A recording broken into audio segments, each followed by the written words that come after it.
That's our DNA, grit and grind. Doyle with the lob. Going in harder now, there ain't no rest. Turning it Lob City. There's Gag. goals. Oh, he gets blocked. No rest for the Oh, wicked. boy. I'ma be winning that game legit. Like Scored. Tough loss. They won the close one. I'm quite ruthless with it. Ain't no rest for the wicked. We come in, Not afraid of the big moment. I'm quite ruthless with it. Ain't no rest.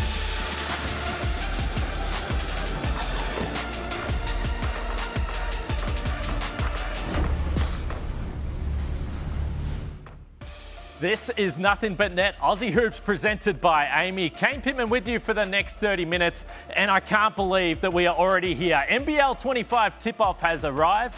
Hoop Fest is in Perth. And this is the only place to watch every game right throughout the season. ESPN, your home for hoops. Former NBA and now media star Ryan Broekhoff, he's going to be with me. Also, Olgun Uluc will be here with all the latest news headlines, and Tassie NBL star Olympian Majok Deng. He's going to stop by as well. What a ridiculous 12 months he has had on the court, from the JackJumpers to the Olympics. But we're not going to mess around now. We're going to get straight into some NBL headlines. And rather than listening to me talk for this whole entire show, we're going to bring in two stars, Ryan Broekhoff and Olgun Uluc. And Rowdy, first to you, start of a new season. Any itchy feet at all? Any part of you wishing you were a part of what we're going to see over the next couple of days? Yeah, I got some sweaty hands already. I'm nervous for no reason at all, but it's going to be a huge season and looking forward to watching the games. Hey, Olgs, we already know this. If you want any Australian basketball news, there's absolutely no other place you're going to go other than to you and to espn.com.au. And you know for a fact, early last season, I was on the JackJumpers. I said that they were contenders. I thought they could win it all. But should we be a little bit concerned about the title defence and what we've seen through preseason? I think you absolutely should be. This is a team that is dealing with a ton of injuries, dealing with a ton of travel right now as well. The team is not happy about it. You've got this Sean McDonald injury. They didn't really adequately replace Jack McVeigh. So I don't know, Kane, I don't know if you're going to have the sort of the guts to back this team again. But if you do, that's going to be one hell of a gamble from you. Well, I need the facts. So what's going on with Sean McDonald, the left ankle sprain? So it was slightly curious when the JackJumpers announced that Sean McDonald has an ankle sprain that has him out for up to 3 months, right? That's one hell of an ankle sprain. What I'm told is that Sean McDonald tore multiple ligaments in that left ankle, and that would have him out for at least 2 months, and the team is preparing for him to be out for 3 months. And so that's a grade 3 tear of multiple ligaments in that ankle. There's also some damage within those ligaments. And so he was dealing with a calf injury going into those Intercontinental Cup games in Singapore. This is just insult to injury. And he's a really important part of that team they'll be missing for a significant amount of time. Yeah, it's a huge injury and a huge loss for the JackJumpers. He's someone Scott Roth trusts. He plays big minutes, played big minutes in the finals when Geordie Crawford was struggling a little bit, but it's going to be interesting how they cover him. It's going to be Milton Doyle and Jordan Crawford stepping up, and we see what Scott Roth had to say. And it's sort of what we alluded to last week, that this travel and this schedule is going to be difficult, and the risk of injury was high. And unfortunately, they're going to start off the season without one of their key pieces. And look, Sean McDonald doesn't jump off the page stats-wise. He's not a huge contributor in that respect, but his role in this team cannot be understated. Yeah, fourth on the team for minutes per game last year in a championship-winning team. He shot 44% from three, and we just saw at least the public concerns of Scott Roth. But to me, this is exactly what Scott Roth does. He talks to us in the media in the press conferences. He says that, yeah, you should underestimate us. And but in the inside, this team is going to believe that they are a chance. The Perth Wildcats, Olgun, we spoke about this team so much through last year. They started slow. They ended up getting blown out by that Tassie team on their home floor to get eliminated. That hasn't changed the contract status of John Riley and a potential extension that you've reported on. Yeah, so John Riley has signed a 3-year extension, right, through the 2027-28 season. Now, this is obviously an incredible show of faith in someone who has not won a championship in his time in Perth. Obviously, it's a franchise that has success as its barometer. And this is the first big act by the new owner, Mark Arena. Now, John Rillie is the only coach outside of Dean Vickerman who is now contracted through the 2027-28 season. A bunch are signed through 26-27. Justin Tatum, Scott Roth is, Brian Goorjian is, but having this contract through 27-28, this is a John Rillie team now. And one thing that I think is curious, and one thing I think we should track, is that Bryce Cotton is in a contract year. What I'm told is that there is no extension imminent with Bryce Cotton. And so I feel like that's something that's worth tracking going forward. This is a John Rillie team right now, and we'll see if Bryce Cotton is part of that future. That's an interesting point you bring up, because John Rillie is now the guy. He is locked in. He is the future coach for a number of years. But let's not forget, just a short time ago, Perth was struggling.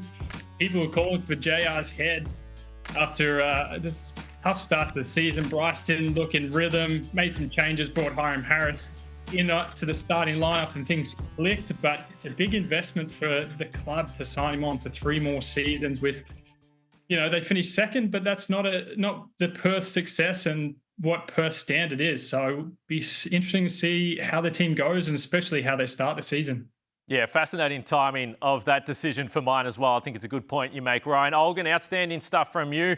We look forward to speaking to you right throughout the season. But the one thing we know is that your work has extended beyond those contract extensions, and you had an anonymous player poll. Now, we love this when you have an anonymous player poll, but sometimes the players don't want to answer the tough questions. But when you ask what team would you least play for, the Adelaide 36ers, 34 out of the 60 votes, saying that is the team, the franchise that players in this league would want to play for least. I find that absolutely fascinating. You also notice Melbourne United and Southeast Melbourne Phoenix not in that group. The Melbourne teams, everyone loves Melbourne. I'm sure everyone will love that, Rowdy. I probably shouldn't have thrown in that part. Are you surprised by that? The Adelaide 36ers, overwhelmingly the team that certainly this sample of players would want to play for least.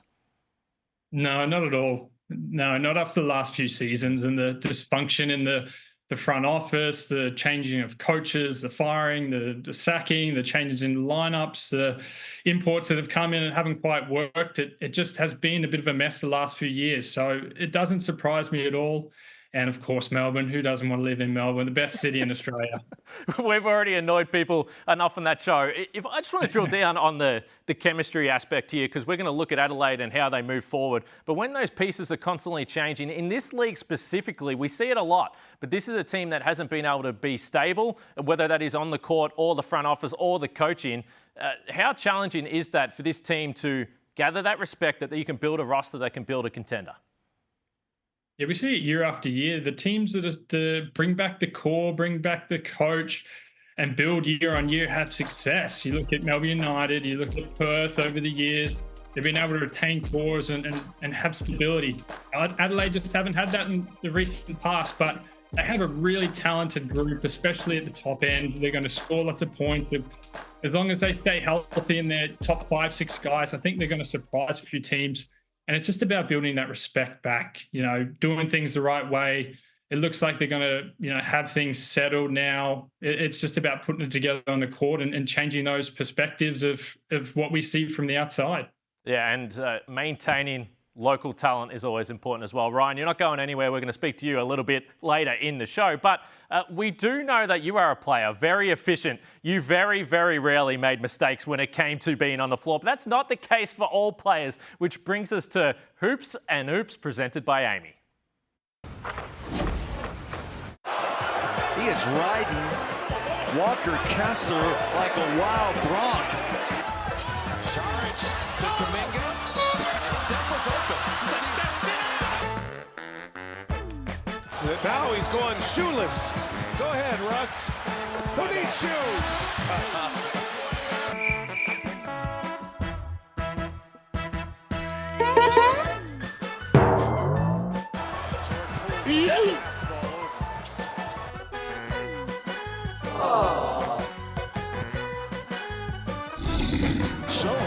Rodman into the seats and smiling. LeBron right off the head of Jamal Murray. Yes, checking to make sure everything's there.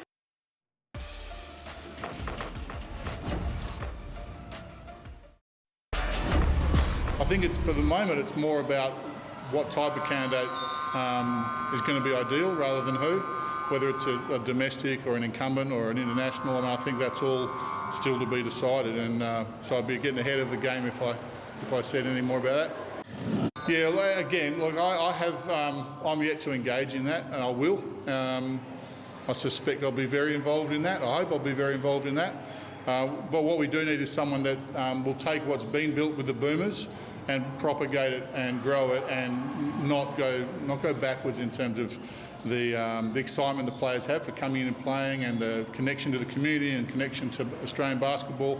I think that's sort of the Boomers as a flagship is really important, and we can't lose that connection. Given that some of our players are overseas now, a lot of them playing in the NBA, so that's not a new thing, but obviously a fairly recent thing to have that many NBA players to manage, and there's a lot comes with that as well. Boomers legend Luke Longley weighing in there on a big decision for the national men's team in terms of where they go with the head coach after Brian Goorjian. This is Nothing But Net Aussie Hoops, presented by Amy, Kane Pitman and the NBA star, NBL star, media star Ryan Broekhoff. And we can just see a little bit, a slither of the 2016 Rio jersey behind you on the wall there, Ryan. So you're the perfect man, and Luke Longley was weighing into the type of personality. This is a different team. We've got young NBA stars. What type of coach would you be looking at moving forward? I think the great Luke Longley hit it on the head. It's someone who will come in and understand the Boomers culture, the connection to the community, and what's been built up over a long period of time. Is a special team to play for with the Boomers. You're not playing for money, you're playing for pride and being able to put on that green and gold. I don't know which side it's on. But being able to put on that jersey and represent your country at major tournaments, there's no better feeling. And the Boomers culture that's been built is something truly special. So yes, we have a lot of NBA players now that are based overseas and spend most of their time overseas, but you would hate to see a coach come in that doesn't quite understand what makes the Boomers program special. So it's going to be an interesting look. It's going to be an interesting process. And I hope Luke Longley is a big part of that, because no one understands it quite like the great man. That's fascinating, because you mentioned the idea of understanding what it means, and I've acquired a list of potential names that you thought could be in the mix for the Boomers moving forward, the 2027 World Cup and also the 2028 Olympics in LA. And these are all very familiar names. You played under Trevor Gleeson for the Boomers, but Will Weaver, we know he's been around the program. Scotty Roth, NBL championship coach. Dean Vickerman's been there. Damien Cotter's been around the junior programs as well. Is there any one or two of those names that you want to point out specifically, Rowdy? Oh, look, I think Dean is a great candidate. Has a lot of respect in the NBL, three-time champion, been around sort of the Boomers program, did a FIBA qualifying for them as head coach. But look, that list is just something that came to mind. People that understand the Boomers culture, been around basketball here in Australia and has great experience overseas. A lot of those names have NBA assistant skills and time as well. So it was kind of a roundabout list of coaches that I knew that I thought may fit the mold of being great coaches, understanding the culture and the community, and connection to the players with great experience behind them. So look, these are just names that came to the top of my head. I'm sure there's going to be a huge list BA get to rifle through and conduct their interviews, and it's probably going to be quite a lengthy process, but being true to what makes the Boomers special has got to be one of the key focuses. Yeah, it's great insight, and the idea of having someone that's been around there a little bit. Yes, you can have NBA experience, but also understanding what the team's going to be looking for moving forward. They hope to be back in medal contention. All right, let's get to a game. We had a game last week, and I really, people at home, they can question how much time I put into this. But Ryan Broekhoff, what about Brock off or Brock on? It's a very simple game. You're either with the topic or you're against it. The first topic, Freddie Gillespie, New Zealand Breakers. He got sucked in by Shawnee Bruce. Many have been here before. He headbutted him in a preseason game, and he's got a one-game suspension. Is that fair enough? It's not fair enough. So you're Brock off. It's off. It's Brock off, this one. I definitely think it should have been a harsher penalty. And look, a lot of us have probably thought about it, doing that to Shawnee Bruce. And there should be a memo sent out to all new imports he is an antagonizer. He will get under your skin. He will bait you into doing something. And look, sometimes here, the moment things happen, but I feel like with this instance, setting an example, making the penalties a little bit harsher, hopefully helps remove that from our game. Oh, I like it. And the Southeast Melbourne Phoenix, your old team, we need you to get off the fence here. There's questions about the defence, but let's face it, this team has never played defence. So is this going to crucify the Southeast Melbourne Phoenix? Are you Brock off or Brock on? I'm Broekhoff. I don't think they're going to be top of the NBL defensive wise, but I see them being, towards the middle average. You got Glover, you got Foxwell, you got Kenyon at the guards. I really like Malik Lewis with his versatility and length and athleticism, being able to guard multiple positions. And you got Geordie Hunter, I guess, as the anchor, being able to protect the rim. He's also a really good defender, a pick and roll. So they do have some pieces. How they fit into the talented offensive squad that they've put together will be interesting, but we'll wait and see. And Mike Kelly is known as a defensive player, obviously, and a defensive coach. So as long as they buy in, I think they'll be okay. Well, I do think that it's fascinating because as much as I say that this team has never played defence, they've never been healthy either. And as good as the offense are, I hear people say that offense is only going to matter, defence won't matter. The two top defences in the league last year, Melbourne and also Tassie. So you still got to play defence. Ryan Broekhoff, outstanding as always tonight. We appreciate the time. Hey, pleasure. And 1 week closer to me being in studio next to you. Yeah, don't miss your flight, please. We need you in here. All right, there's more coming up on Nothing But Net Aussie Hoops. And we're going to talk to this man, NBL champ. He's been to the Olympics for South Sudan. Majok Deng, a great story. He joins Nothing But Net Aussie Hoops next.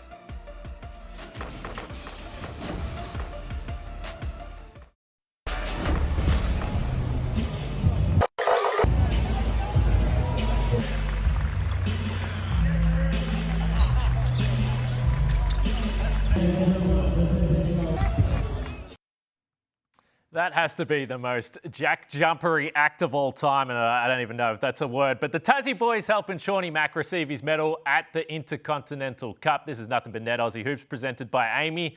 And if I really sit back and think about individuals who have had an incredible 12-month period, I think Majok Deng might be near the top of the list from an NBL title, a first Olympic campaign, that Intercontinental Cup that we just saw. He has been on absolute fire, and we have got the great pleasure of having the man with us here today. And Majok, it's great to see you. And the one thing I would say, from travelling all over Europe, from travelling to Singapore for that tournament, now you're in Perth for the start of the season, please tell me that you're flying with the same airline, mate, because that is a lot of miles you could have in your back pocket. Thanks for having me. But yeah, I wish it was all Qantas, because that would definitely help me a great lot. But we flew with Singapore, so it kind of don't give me the frequent flights that I need. But yeah, no, it's been fun. Well, hopefully you've caught up on some sleep as well. I do want to just start straight off with those Olympic Games, though. And we could start in multiple directions. I just told you I was at that Team USA game. The atmosphere was incredible. What's one thing that comes to mind first for you when you think about that whirlwind in Paris and everything that led up to that? It was a great opportunity for us in the country. Obviously, being at the Olympic is once in a lifetime experience, and we didn't take that for granted. We went in there, we knew what we had to do. Obviously, we don't know when we're going to be back there, so we took every game seriously, and obviously getting a win over Puerto Rico was a historical win. And it just wasn't about us, the playing group. We knew that we had the whole nation behind us, and we were playing for a purpose. And to be able to get that first win was, was pretty special. And I know the Team USA, it's a circus that feels like every fan in the building is supporting Team USA, even though they don't really need any extra help. They've got so much talent. But the support for your team and your nation was unbelievable as well. Outside the arena, there was fans dancing and singing, and it felt like such a joyous occasion. Were you able to, in the moment, we already know you're a competitor, were you able to soak in the atmosphere of your supporters and the people that were there to see you have success? Yeah, it was great to see. Even, I think I probably tweeted after we played Puerto Rico, because my family was at the Olympic and they were at the Airbnb. So after the game, because we had an early game, I went over, I took a Uber to go see them. And while I was walking through the city, I had some random people saying like, "Go SSD." I didn't have any South Sudanese jersey or a shirt on, and that one right there just made me feel special. Good to it felt great that knowing that people know where South Sudan was, and that's what you can aim for. You know, as an athlete, obviously playing basketball is a thing that we do day to day, but what impact it has made for the whole nation was amazing. And I think at the Olympic, we probably got the third most fans beside the USA and their home teams. And every home game that we play, it's pretty much the whole world was going for us. So it was special to see. And obviously, the being competitor is something that we hang our hat on, and obviously it gives you a chance to win games. Yeah, we just saw some images there. The family taking in the Eiffel Tower as well. It was awesome to see. You can see those on your Instagram page, of course. Yeah. I am curious, though. Yeah. You get to this stage in your career, and I mentioned some of the achievements from the NBL title. You've been in the league for years, the Olympics, the Intercontinental Cup. Now you're coming in to defend a title. Did you think even 12 months ago, before you come to Tassie, that any of this was possible? And how do you sort of work through that in your own mind? Because it's been incredible to see. For me, I will 100% say no. Obviously, coming to Tassie, I was just coming from the World Cup, which was amazing. Obviously, that was another historical thing, and being able to be part of that was something special. But then me having small kids, the younger kids, it kind of made my decision to stay in Australia because I wanted to go elsewhere and try playing overseas. But my son being still too small kind of made me stay. And obviously Tassie reaching out and coming down here. Obviously I knew they had a great team. They just needed a couple pieces, and I felt like I could be one of those people that can help. But yeah, all this that happened 12 months later is, I don't think I could say I could picture all of this. And being on the Olympic, that was obviously I knew coming into Tassie, but before then I could never imagine.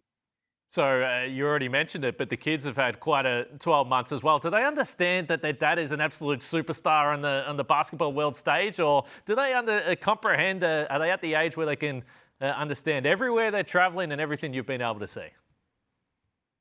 I don't think they understand. They just know I'm a dad and I play basketball. And my son, he's obsessed with the JackJumpers and the SSD, which is the South Sudan. But they just, especially my son, he's obsessed with everything that I do. And that's why one of the reasons why I try to play as hard as I can. And so in the future, even though he's still small, in the future, he can kind of see this is what you're supposed to do, and just trying to show him the right way. Mate, we're going to speak to you right throughout the season, so we'll get into the JackJumpers plenty as the season rolls on. NBL 25 just about to get going. But the Hoop Fest right now, I'm jealous. I wish that I was there. Perth has got every team. The season's getting going. You're going to be starting to defend your title. Have you been able to get a sense for what this weekend looks like? Obviously, the first time the league has jumped into something like this. I think it's pretty special for the league to put this together. I mean, or for the state of Western Australia to have every team here, I think it's going to be something great for them. I don't think it has ever happened beside Blitz, but this is going to be really huge for them. Yeah, just looking forward to compete and go back home, because it has been we've been on the road now for 2 weeks, and yeah, just play this game today and go home and regroup from there.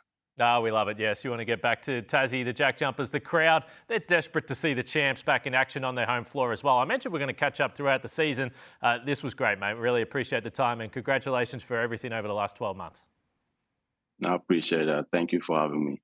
All right, plenty more coming up on Nothing But Net Aussie Hoops. And we're going to take a look back at last season, and somehow we've looked at what are the top players from NBL 24. We've got that coming up next.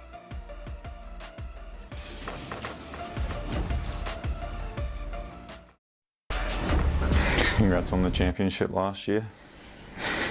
I have absolutely nothing nice to say about our opening round opponent, Melbourne United.